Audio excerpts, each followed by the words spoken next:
Welcome to the Ultimate Sports Blog Podcast. Today is Friday, May 4th, 2018. Today I'm going to recap last night's NBA playoff action, as well as look ahead to tonight's playoff action, and its name for the Stanley Cup playoffs. Look back on yesterday's Major League Baseball games, and look ahead to tonight's action. And I'll close the podcast by doing my 2014 MLB ReDraft and my first MLB mock draft of this year. Here we go. The Cavaliers defeated the Raptors 128-120. The Cavs have a 2-0 series lead.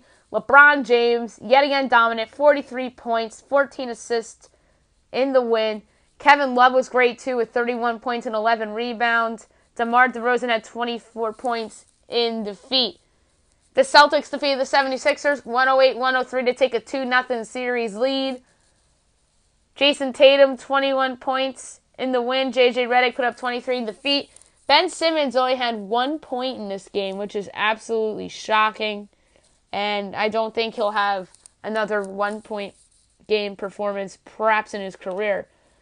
All right, tonight you have the Warriors at the Pelicans, 8 o'clock ESPN. Mike Breen, Mark Jackson, Jeff Van Gundy on the call with Lisa Salters doing the sideline. You know what? Even though Steph Curry's back, I'm taking the Pelicans here at home. I think Anthony Davis is going to have a monster game. Drew Holiday, the role guys play well at home. Rondo is not afraid of big games and big spots, and he's thrived with the Pelicans. So give me the Pelicans in a super close and fun, entertaining game. 123-121. Rockets Jazz, 10:30 ESPN. Ryan Ruocco and PJ Carlissimo, I believe, will be on the call. Or is it Kara Lawson? It's one or the other. It's probably Kara Lawson. I think the Rockets go up 2-1. That was a nice win by Utah in Game 2 on the road, but I think Houston responds here, the better effort. Their threes will go down. I think this will be a close one, too. Give me 110-108 Rockets to take a 2-1 series lead. Stanley Cup playoffs. Last night, the Penguins defeated the Capitals 3-1 to even up the series at 2 apiece. No scoring in the first period. Second period, Jake Snetzel's 9th in the playoffs, assisted by Dominic Simone and Sidney Crosby, went off in Pittsburgh. TJ Oshie on the power play is 4th in the playoffs, assisted by Nicholas Backstrom and Evgeny Kuznetsov, 1-1. Evgeny Malkin's 4th in the playoffs on the power play, assisted by Patrick Hornquist and Phil Kessel, 2-1 Penguins. Third period, Jake Snetzel's 10th of the playoffs into the empty net on the power play, assisted by Sidney Crosby and Chris Letang, 3-1 Penguins is your final. That was an absolute must-have game for the Penguins. Matt Murray, 20 saves on 21 shots. Braden Holtby, 21 saves on 23 shots. Speaking of absolutely must games, the Nashville Predators defeated the Winnipeg Jets 2-1, even up the series at 2 apiece. Great win for Nashville, impressive win for Nashville. First period, Ryan Hartman unassisted, his second of the playoffs, won at the Nashville. Second period, PK Subban on the power play, his third of the playoffs, assisted by Philip Forsberg and Ryan Johansson, 2-0 Nashville. Third period, the Jets get their lone goal with the extra attacker on Patrick Laine's third of the playoffs. Actually, a two-man advantage. They had a power play. Assisted by Paul Stastny, made it a 2-1 game. Nashville's a winner. Pekka Rinne probably had his best effort of the playoffs thus far. 32 saves on 33 shots. Connor Hellebuck was good too. 27 saves on 29 shots. That was about as impressive as a win I've seen in the playoffs thus far. Going in to a intimidating place like Winnipeg and winning, considering how good the Jets are at home. That was a great, great postseason win for Peter Laviolette's club. Tonight, you have the Lightning at the Bruins. 7 o'clock, NBCSN. Kenny Albert, Pierre Maguire on the call. I think the Bruins even this up at 2 apiece. Let's go 4-2 Bruins regulation. Sharks at the Golden Knights, 10 o'clock, NBCSN. John Forslund, Joe Micheletti on the call. This is Game 5. This is now a best of 3. I like the Golden Knights here at home. I took Golden Knights in 7, so let's say the Golden Knights take this one at home. Take a 3-2 series. Let's say Vegas wins 4-3 in regulation to get the win. Major League Baseball. Interesting results from yesterday. The Nationals defeated the Pirates 3-1 as they improve to 16-16. The Pirates are up to 17-15. Sammy Solis with the win, Trevor Williams with the loss, Sean Doolittle with the save. Bottom of the 6th, 2-run home run, Trey Turner, 2-0 Nats. Home run, Ryan Zimmerman, 3-0 Nats. Top of the 8th, Gregory Polanco got the Pirates on the board to make it a 3-1 game. That was your final. Jeremy Hellickson pitched okay, 5 2/3 innings, 3 hits, no earned runs, no walks, and 4 strikeouts, leaves the game with an ERA of 3. Trevor Williams, 5 2/3 innings, 4 hits, 3 earned runs, a walk, and 3 strikeouts, leaves the game with a 2.63 ERA. The Braves defeated the Mets 11-0 to complete the sweep. They improved to 19-11, are now in first place in the National League East as of right now. The Mets are 17-12. Julio Teheran with the win, Jason Vargas with the loss. Teheran took a no-hit bid into the 7th inning, and with 2 outs in the bottom of the 7th, Asdrubal Cabrera broke it up with a single. This was all Braves. I'll get to important Mets news later on in the podcast. Top of the 1st, RBI double, Nick Markakis, 1-0 Braves. 2-run home run, Kurt Suzuki, 3-0 Braves. Top of the 5th, home run, Ronald Acuna Jr., 4-0 Braves. 2-run home run, Nick Markakis, 6-0 Braves. Top of the 7th, RBI single, Charlie Culberson, 7-0 Braves. Sacrifice by Julio Teheran, 8-0 Braves. 3-run home run, Ozzie Albies, 11-0 Braves is your final. Teheran had his best start of the year so far. 7 innings, 2 hits, 2 walks, and 6 strikeouts, leaves the game with a 3.65 ERA. Jason Vargas, 4 2/3 innings, 11 hits, 6 earned runs, 2 walks, and 3 strikeouts, leaves the game with an ugly 16.2 ERA. The Blue Jays defeated the Indians 13-11 in 11 innings. Game 1 of a doubleheader. Toronto improved to 18-13. Cleveland drops to 16-14. Tim Meza with the win. Tyler Olson with the loss. Top of the 2nd, 2-run home run. Russell Martin, 2-0 Blue Jays. Top of the 4th, RBI double, Josh Donaldson, 3-0 Blue Jays. RBI single that drove in 2 for Ian Hervis Solarte, 5-0 Blue Jays. Bottom of the 4th, here's where the Indians got going. RBI double, Brandon Guyer makes it 5-1. 2-run single, Bradley Zimmerman makes it 5-3. 3-run home run, Francisco Lindor gives the Indians a 6-5 lead. RBI single, Edwin Encarnacion makes it 7-5. Top of the 6th, game-tying home run, Josh Donaldson made it 7-7. Top of the 7th, RBI single by Lourdes Gurriel to make it 8-7 Toronto. Top of the 8th, RBI double, Kevin Pillar, 9-7 Blue Jays. Bottom of the 8th, home run, Francisco Lindor, his 2nd of the game, made it a 9-8 game. Michael Brantley reaches on by the error by Ian Hervis Solarte to make it 9-9 as a run scored. And top of the 11th, Solarte makes up for it. Grand slam. 13-9 Blue Jays. Bottom of the 11th. 2-run single. Edwin Encarnacion made it interesting. 13-11, but that was your final. Jaime Garcia had a rough outing. 3 1/3 innings, 7 hits, 6 earned runs, a walk, and 4 strikeouts, leaves the game with a 6.6 ERA. Carlos Carrasco, 5 1/3 innings, 9 hits, 6 earned runs, 3 walks, and 7 strikeouts, leaves the game with a 3.95 ERA. The Yankees defeated the Astros 6-5 as they improved to 21-10. Houston drops to 20-13. Chasen Tree with the win. Will Harris with the loss, and Roldis Chapman with the save. This was a great game. Top of the 2nd, infield single, Ronald Torreyes, 1-0 Yanks. Sacrifice fly, Gleyber Torres, 2-0 Yanks. Top of the 3rd, RBI single, Neil Walker, 3-0 Yanks. Bottom of the 7th, infield single, Marvin Gonzalez makes it 3-1. RBI single, Brian McCann makes it 3-2. Alex Bregman scores on the pass ball by Gary Sanchez to make it 3-3. RBI ground out, George Springer makes it 4-3 Astros. Bottom of the 8th, home run, Carlos Correa makes it 5-3 Astros. Top of the 9th, here come the Yankees. 2-run, game-tying single by Gleyber Torres makes it 5-5. And the fielder's choice by Aaron Judge makes it 6-5. And that was your final. Masahiro Tanaka had a nice outing, but he fell apart late. 6 innings, 5 hits, 3 earned runs, no walks, and 5 strikeouts. Leaves the game with a 4.39 ERA. Lance McCullers Jr. was okay. 7 innings, 5 hits, 3 earned runs, 3 walks, and 5 strikeouts. Leaves the game with a 3.73 ERA. I don't know if anybody noticed this, but he appeared to have some sort of substance on his shoe. I think it was pine tar. The Royals defeated the Tigers 10-6 as they improve to 9-22. Detroit drops to 13-17. Kevin McCarthy with the win. Chad Bell with the loss. Bottom of the 1st, RBI single, Lucas Duda makes it 1-0 Royals. RBI single, John Jay, 2-0 Royals. Top of the 3rd, 2-run double, Jeimer Candelario, 2-2. Bottom of the third, 2-run home run, Salvador Perez, 4-2 Royals. Top of the fourth, RBI single, James McCann makes it 4-3. Bottom of the fourth, home run, Alex Gordon makes it 5-3 Royals. Top of the fifth, home run, Nicholas Castellanos makes it a 5-4 game. RBI single, Jose Iglesias makes it a 5-5 game. Bottom of the fifth, go-ahead home run, Jorge Soler, 6-5 Royals. RBI single, Lucas Duda, 7-5 Royals. Top of the sixth, RBI single, Nick Castellanos makes it 7-6. Bottom of the sixth, sacrifice fly, Mike Moustakas makes it 8-6 Royals.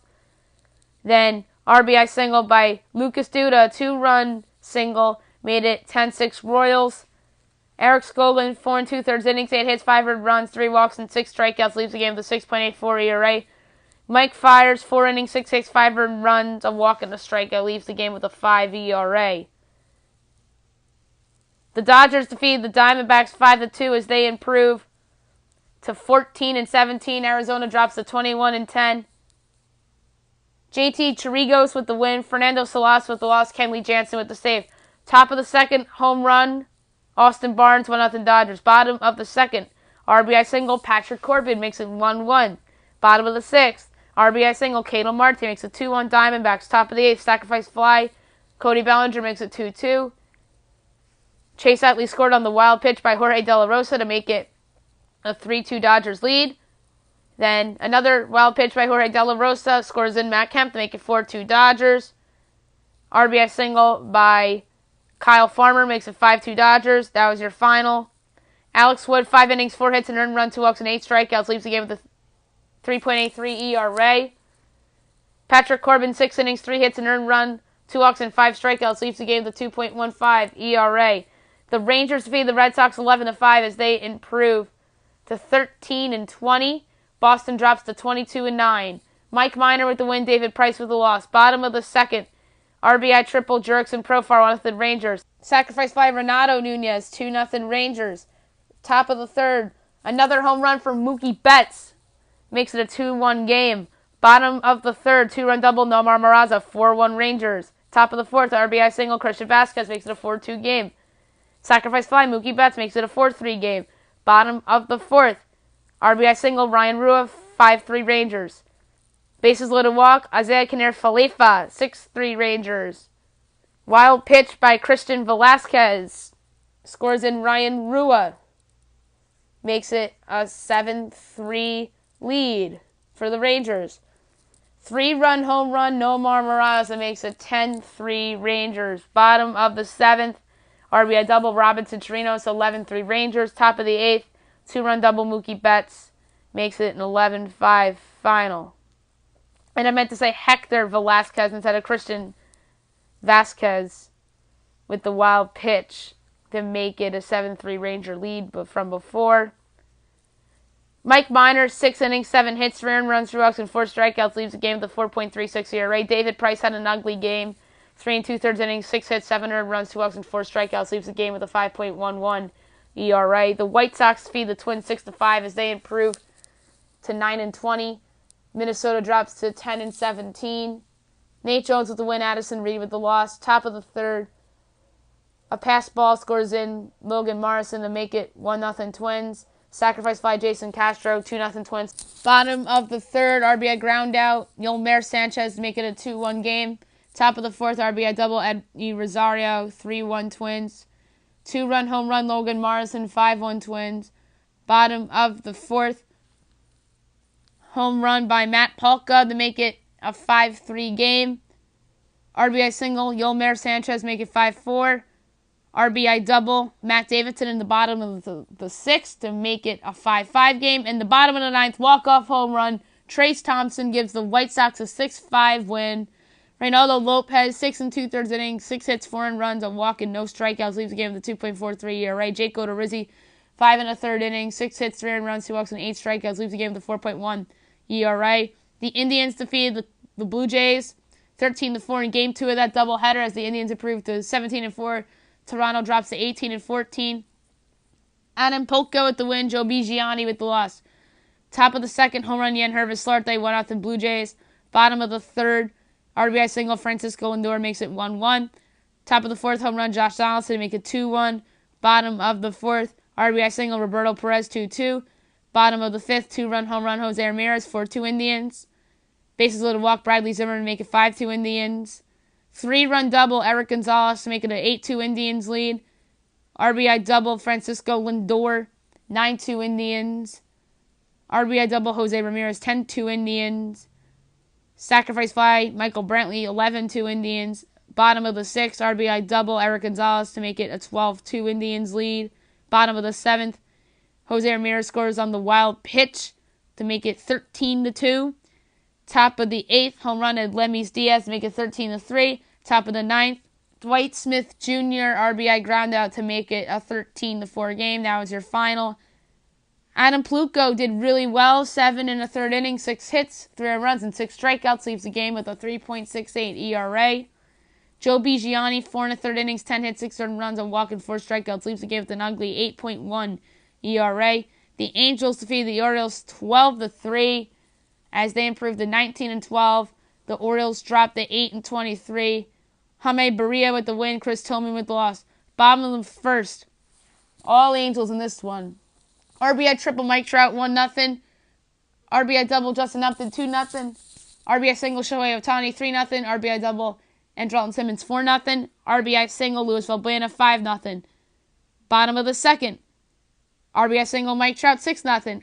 2-run double Albert Pujols 8-0. As that was his 2,999th career hit. He's one away from 3,000. Bottom of the 4th. 2-run double Andrelton Simmons 10-0 Angels. 2-run single Luis Valbuena 12-0 Angels. RBI single Manny Machado in the top of the 6th makes it 12-1. RBI single Chris Davis made it 12-2. And in the top of the 8th, RBI single Manny Machado made it 12-3. That was your final.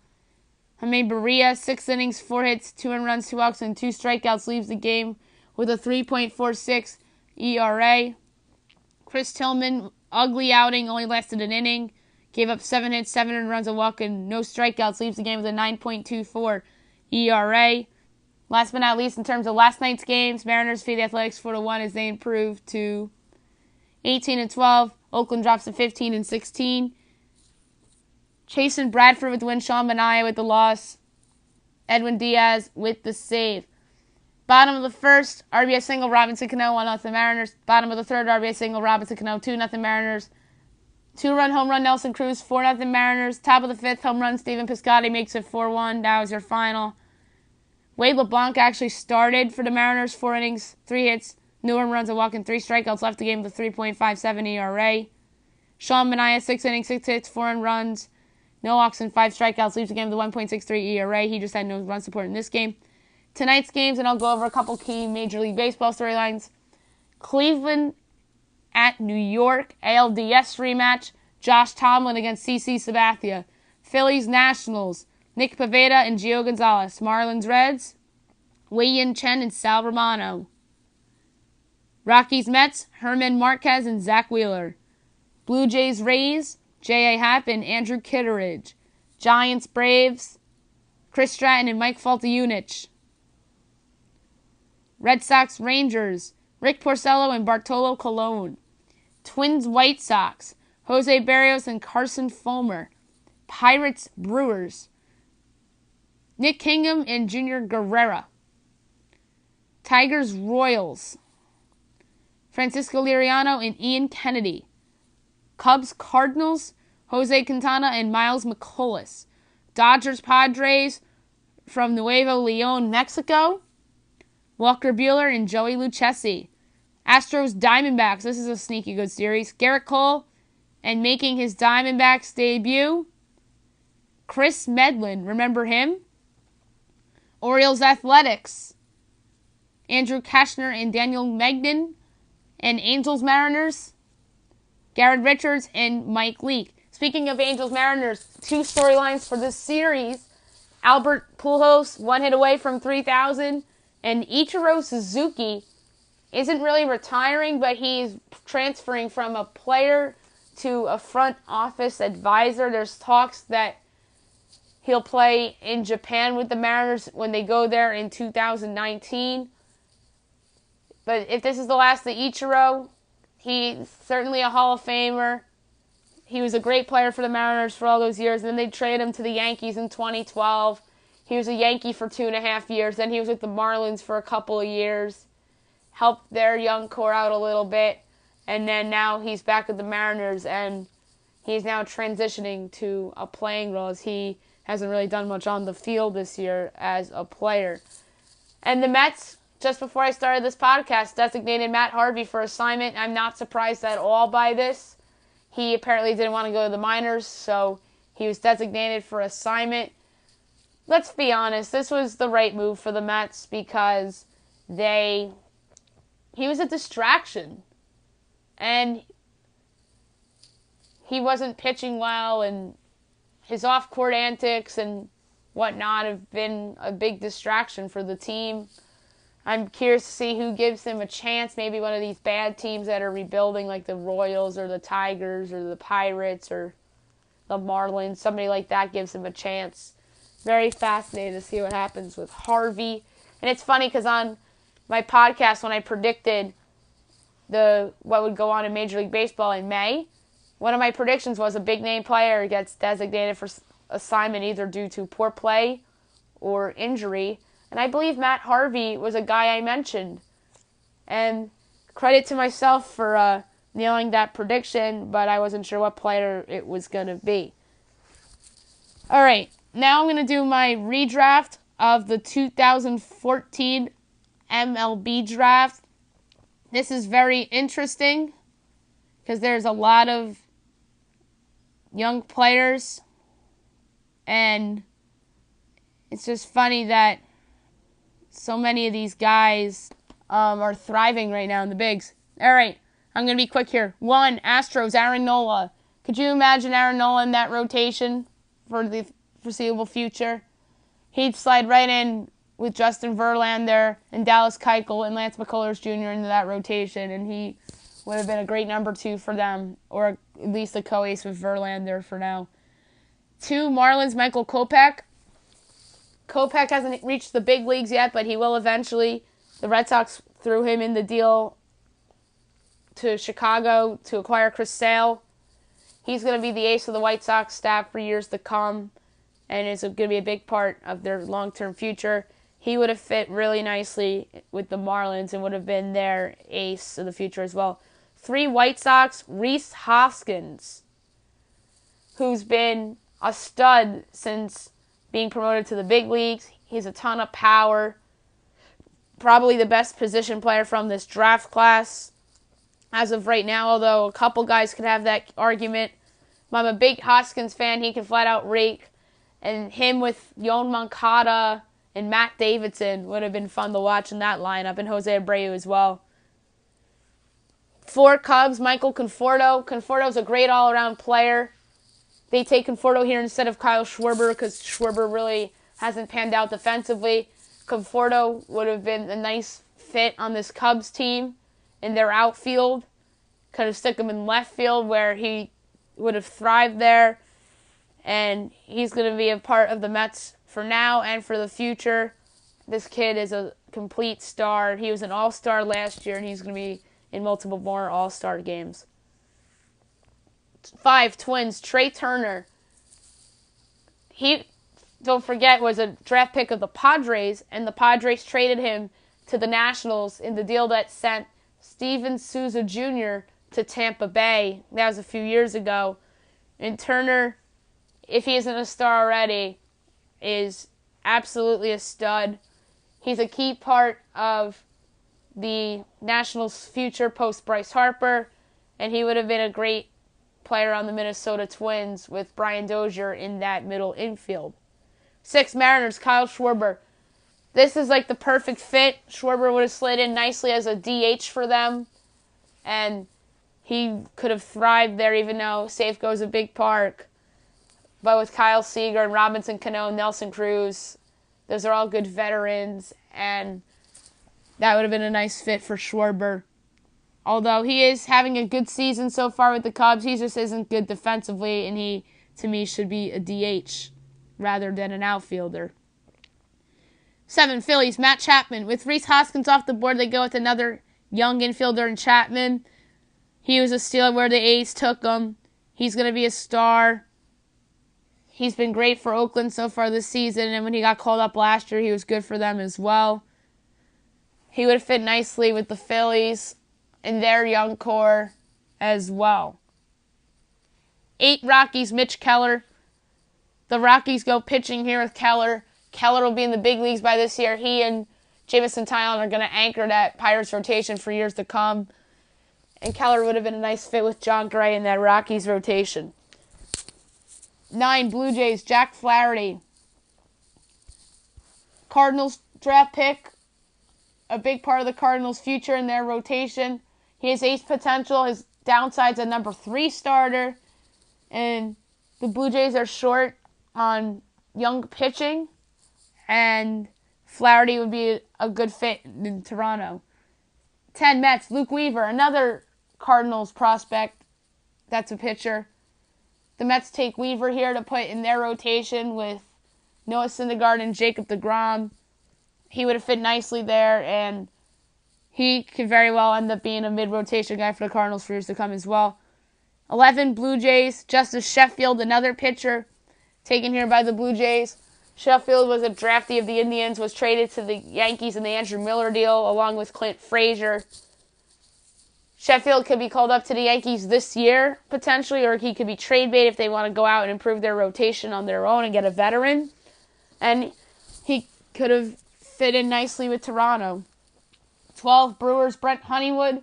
Honeywood's out for the season due to Tommy John surgery. He would have been on the Rays this year. He would have been contending for the American League Rookie of the Year. Him and Blake Snell are going to anchor the top of that Rays rotation for years to come once Honeywood gets healthy. And Honeywood would have been a nice piece on that Brewers team, too.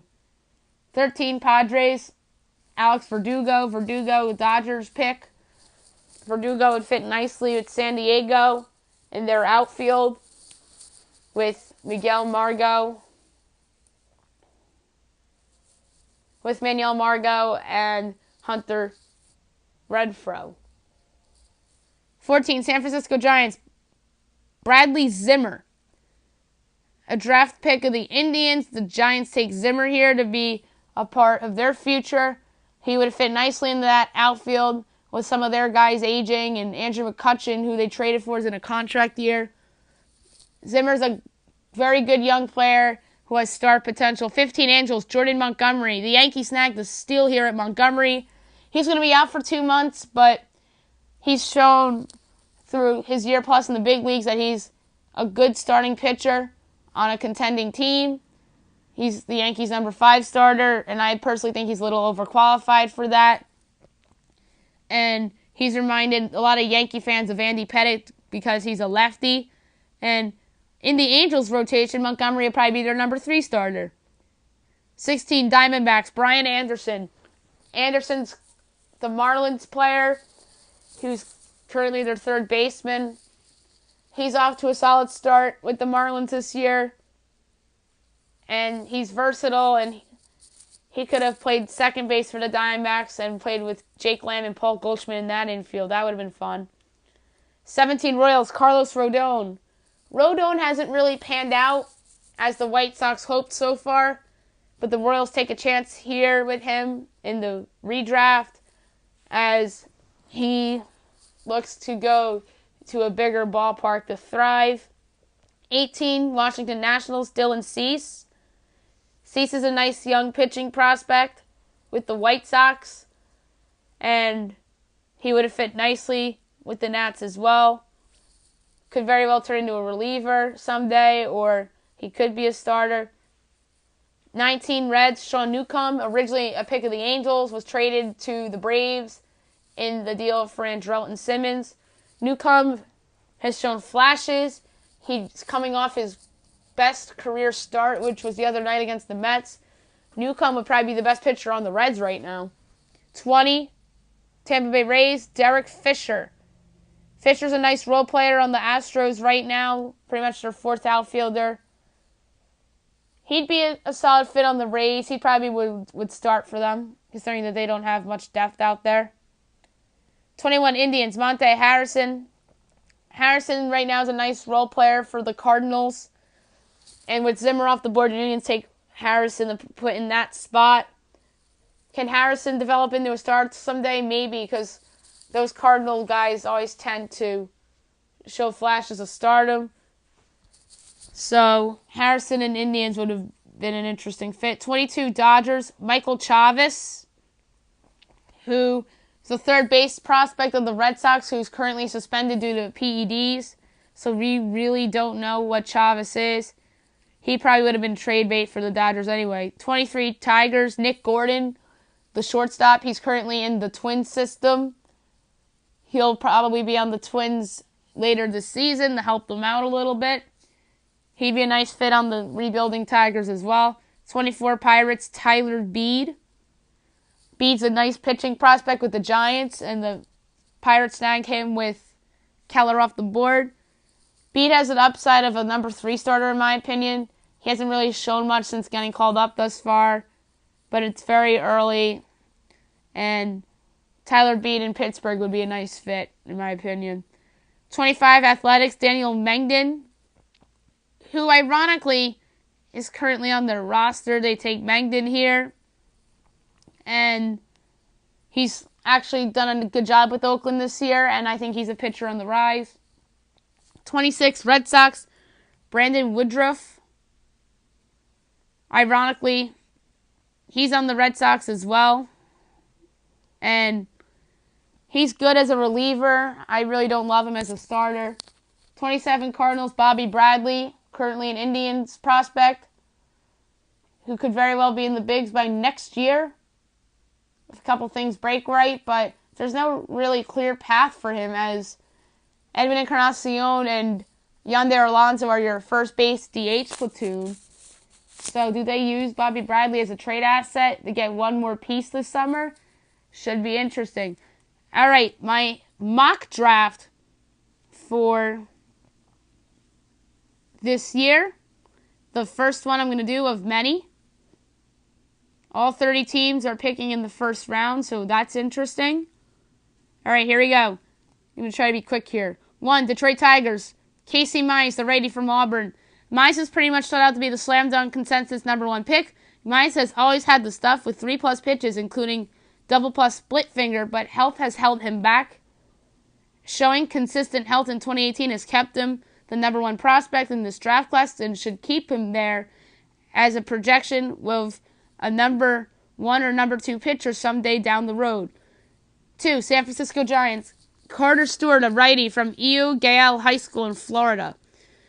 Stewart had a strong summer, then came out of the spring even better, with a couple ticks more velocity, allowing his fastball to grade out as a plus pitch. He has a good frame at 6'6", and has already filled in to 200 to 210 pounds, and he pairs his incredible fastball with a curve that, when it's on, will flash double+ as well. 3, Philadelphia Phillies. Brady Singer, the righty from Florida. In many places, Singer was the preseason top overall player in this draft class, and like A.J. Puke a few years ago, he had a rough opening to his season, but he's really worked well in recent weeks, and a strong finish could and should keep him in the top 10, making his drafting team very happy. I won't be shocked entirely if Singer goes second, if not first. 4, Chicago White Sox. Matthew Liberatore, the lefty from Mountain Ridge High School in Arizona. Really, the one top school arm coming into the spring that held his spot all spring was Liberatore, and was the defining top of shallow left-handed high school's crop at the end of last summer, and he's shown well enough that even led to many argue him as high as number 2 overall. Liberatore does not bring anyone double+ pitches to the mix, but he throws 4 above-average pitches with impressive command for a high school arm, and he's already showing the ability to manipulate his mix on the second time around to keep hitters off base. 5, Cincinnati Reds. Shane McClanahan, the lefty from South Florida.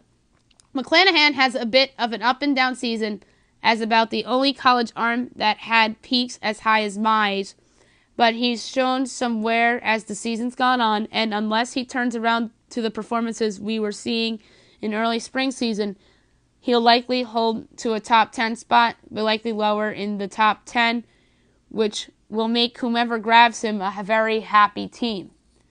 6. New York Mets. Nick Madrigal, second baseman, Oregon State. Well, there could be a legit argument that Madrigal is the best overall player in this draft. A player listed at a generous 5'7" tall, weighing in at a generous 160 pounds, isn't going to be the type of guy who would go first overall, even without Mize. As much progress as scouting has made to look beyond just the body type to the player, that much bias still exists. Much like the no high school righty will go first overall bias. Yeah, so this guy reminds me a little bit of Jose Altuve. 7. San Diego Padres. Travis Swaggerty, the outfielder from South Alabama. Swaggerty has plus speed at the least, along with above average power, a French plus hit tool, and above average defense in all 3 outfield spots. He could be a leadoff guy with 15 plus homer pop in the middle of somebody's lineup. 8. Atlanta Braves. Jared Klenick, outfielder from Waukesha West High School in Wisconsin. He's a big climber. He would make a reasonable selection starting at the 2nd overall pick to San Francisco. The Braves would be lucky to get him at 8 because there's going to be teams ahead of them like the Mets or the Padres. They'll be looking hard at him. 9. The Athletics. Joey Bart, the catcher from Georgia Tech. He opened the season as an elite defensive catcher with plus skills behind the plate and a plus arm with some raw ability with the bat. His hitting this spring has him such in a high spot that I think Oakland would gladly take him here. 10. The Pittsburgh Pirates. Ryan Rollison, the lefty from Ole Miss, who's not likely to go early in the draft, but can move up due to some raw grades that he has. He has a good curveball, but his balance of pitches allow him to keep hitters honest and not let them sit on it, which allows his raw stuff to play up. 11. Baltimore Orioles. Jackson Kowar, the righty from Florida. Kowar has a nasty fastball that is one of the toughest to square up in college this spring, and pairs with a plus changeup that he locates very well. He's working on his curveball this spring, although he struggles with consistency and the pitches break, and he's somebody that I could see moving fast in the Orioles system. 12. The Toronto Blue Jays. Kumar Rocker, the righty from North Oconee High School in Georgia. He has an extremely mature body for a high school player. He's impressed in summer showcases with his double plus fastball and a really good slider. There's people out there that are worrying about bad weight, but he's just working on it being more consistent. 13, Miami Marlins. Cole Winn, the righty from Orange Lutheran High School in California. Winn has a good frame and 3 pitches that would project plus as prep from Colorado. He transferred to one of the biggest schools in California for baseball to get more exposure, and he's certainly done that with plenty of scouts seeing him throw weekly. 14, Seattle Mariners. Jonathan India, the third baseman from Florida. Most assume that India would be a later round pick that might have to come back to senior year in school. Instead, he's getting better and made adjustments and maintaining his above average defense and speed that he's always had. 15, Texas Rangers. Alec Boehm, the third baseman from Wichita State. This is a guy that I think is the best hitter in the draft. He could end up going second to the Giants. If the Rangers get him at 15, I believe it's an absolute steal. The bat special, plus contact, raw double plus power. He could be a future home run champion. Kind of reminds me of a poor man's Chris Bryant type of player. 16, Tampa Bay Rays. Ryan Weathers, the lefty from Loretto High School in Tennessee. He has a pedigree. He had a father that pitched for 20 years in the big leagues. He has 3 above average pitches with plus control. He could be a high schooler who could move fast yet again. He was a really good basketball player in high school, and that athleticism showed in his repeatable delivery and quick adaptation to learning new pitches and new nuances to the game. 17, Los Angeles Angels. Ethan Hawkins, the righty from Forsyth Central High School in Georgia. Hawkins had a rough spring, and injuries put him back. So, in all likelihood, he falls out of the top 10. At this point, it could require a fairly significant bonus to get Hawkins from his Vanderbilt commitment, which could see Hankins slide back and possibly to the compensation round. 18, Kansas City Royals. Nolan Gorman, the third baseman from O'Connor High School in Arizona. Gorman has a ton of power. He's put on a ton of showcases and showed off pretty well. He has some muscle, so he can become stronger. There's some that wonder about his future at third base, but he's got the arm to do it. 19, the Cardinals. Connor Scott, the outfielder from Plant High School in Florida. Not many have the run tool that Scott does in this draft class, and he has shown flashes of raw power that could be at least average, if not above average. Scott has a plus to his double arm on defense that just adds to impressive range, though he could use some refinement in his jumps off the bat. 20, Minnesota Twins. Bryce Terang, a shortstop from Santiago High School in California. One of the more device prospects out there by scouts. A guy that can flat out field. He's above average, and he's arguably a +1 at the shortstop position. A hard worker, good leadership skills, often compared to Dansby Swanson. 21, Milwaukee Brewers. Mason Denneberg, a righty and a catcher from Merritt Island High School in Florida. He probably would have been a sure thing to go in the top 10 if not for injuries. He played football and was a good kicker and punter. And in baseball, he has a good curveball that can reach in the upper 90s. There's going to be some development time with Denneberg, who's like a project, but there's legit frontline potential with him. 22, the Colorado Rockies. Mike Vasile, a righty from Boston College High School in Massachusetts. He's somebody to watch. He's an impressive pitch mix, and he showed it with the Tournament of Stars with USA Basketball. He has a fastball that can reach 97, an above-average breaking ball, a really good delivery that is still working on.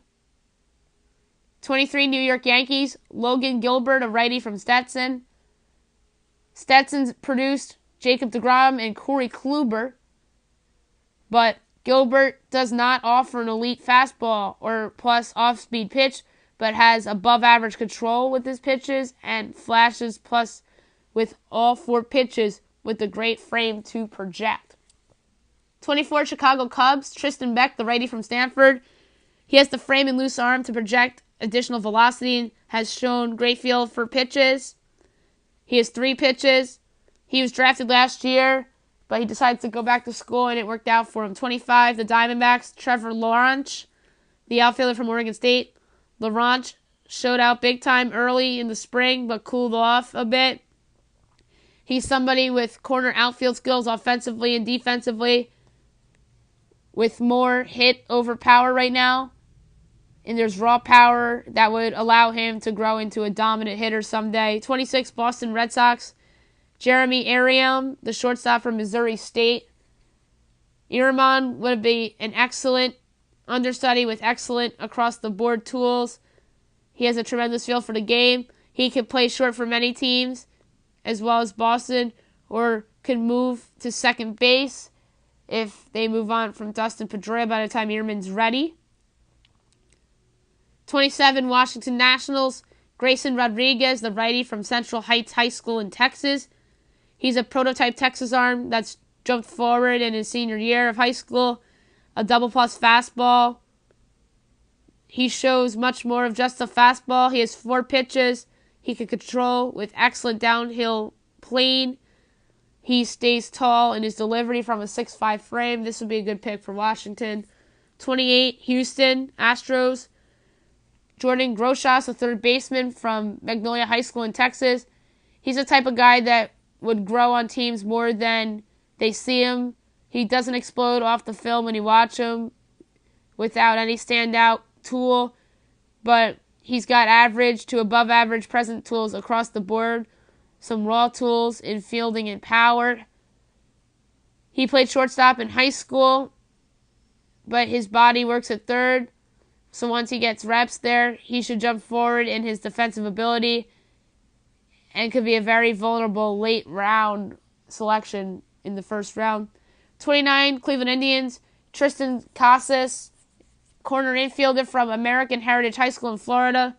He's one of the more impressive power hitters in the draft class. He generates double raw power in cage and already shows above average power in game situation and Team USA competitions. While the bat is special, Casas offers very little defensively and can use some work on trimming down his body. So to me, this sounds like a guy that's bound to be DH, maybe a Kyle Schwarber type, except an infielder. 30, Dodgers, Sean Hagel, the righty from Kentucky. The Dodgers always tend to take pitchers that provide untapped potential. This applies here with Hagel. He's impressed all year in Kentucky with elite downward plane from his 6'11 frame. He has a low fastball in the 90s, an easy delivery that has generated more velocity and could have more in the tank with pro coaching. That's it for the mock draft, and that's it for today's podcast. I'll be back tomorrow recapping everything and giving you my picks for the Kentucky Derby. I hope you guys have a great day, everybody.